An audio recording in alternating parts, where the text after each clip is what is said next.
کیا آپ نے کبھی سوچا ہے کہ انسان طاقت کے نشے میں کب تک زندہ رہ سکتا ہے؟ جب وہ اپنی طاقت کو خدا کے مقابل لا کھڑا کرے تو اس کا انجام کیا ہوتا ہے؟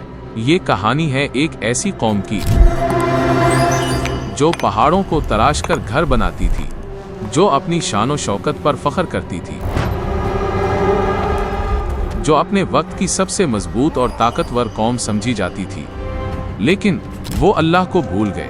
وہ سمجھ بیٹھے کہ ان کی طاقت ہمیشہ رہے گی۔ یہ ہے قوم عاد کی کہانی، جو آج بھی ویران زمین پر ایک نشان کی صورت باقی ہے۔ قوم عاد حضرت نوح کے بیٹے اوس کی نسل سے تھی۔ یہ لوگ عرب کے علاقے احقاف میں آباد تھے۔ ان کی قد و قامت عام انسانوں سے کہیں زیادہ بلند تھی۔ وہ پہاڑ جیسے جسم رکھتے تھے اور مضبوط قلعے جیسی ہڈیاں۔ ان کے شہر بڑے بڑے ستونوں سے مزین تھے۔ وہ اپنی تعمیرات پر ناز کرتے اور کہتے، ہم سے بڑھ کر کون طاقتور ہے؟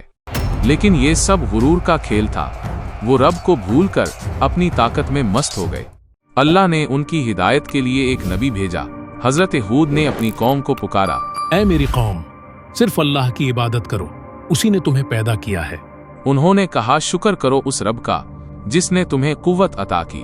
لیکن قوم نے کہا، ہود، تم بس ایک انسان ہو، ہم کیوں چھوڑیں اپنے معبودوں کو؟ وہ ہنسنے لگے، مذاق کرنے لگے۔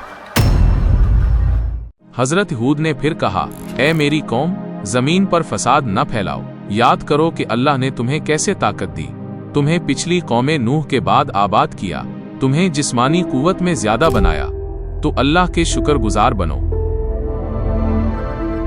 لیکن وہ غرور میں تھے۔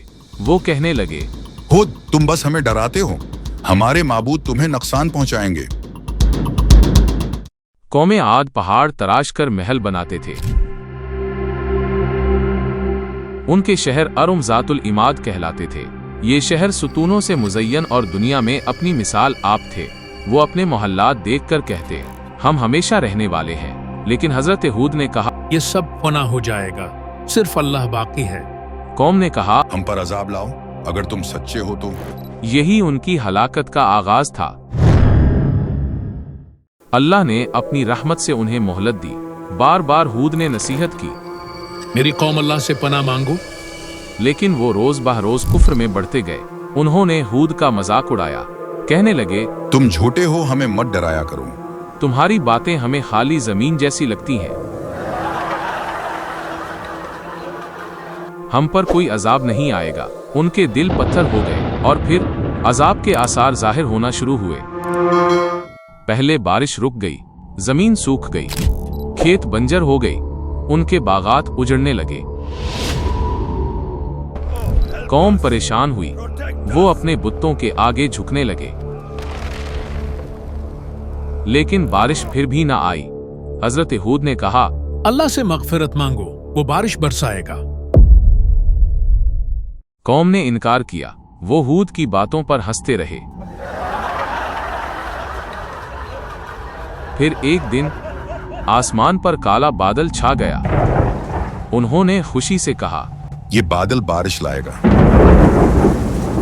لیکن وہ بادل بارش نہیں، عذاب لے کر آیا۔ اس میں ایک تیز اور تباہ کن آندھی چھپی ہوئی تھی، جو ان کے لیے موت کا پیغام تھی۔ یہ وہ لمحہ تھا جب عذاب شروع ہوا۔ آندھی چلنا شروع ہوئی، وہ نہایت سرد اور زبردست تھی۔ ہوا نے ان کے محلات ہلا ڈالے، درخت اکھڑ گئے، زمین پر گرد و غبار چھا گیا، ان کے چہرے خوف سے سفید پڑ گئے۔ لیکن اب وقت ختم ہو چکا تھا، یہ اللہ کا فیصلہ تھا۔ آندھی صرف ایک دن نہیں چلی، یہ 8 دن اور 7 راتوں تک مسلسل چلتی رہی۔ ہر طرف چیخ و پکار سنائی دیتی، انسان، جانور، کھیت سب تباہ ہو گئے۔ ان کے بڑے بڑے جسم ریت کی طرح زمین پر بکھر گئے، محلات ڈھیر بن گئے۔ وہ جو کہتے تھے ہم سے بڑھ کر کون ہے، اب مٹی میں دفن ہو گئے۔ قرآن کہتا ہے، کیا تم نے نہیں دیکھا کہ تمہارے رب نے عاد کے ساتھ کیا کیا؟ وہ جنہوں نے زمین پر بڑے بڑے ستون بنائے اور جن کی مثل کوئی اور پیدا نہیں کی گئی، لیکن وہ نافرمان ہوئے۔ اللہ نے ان پر عذاب نازل کیا،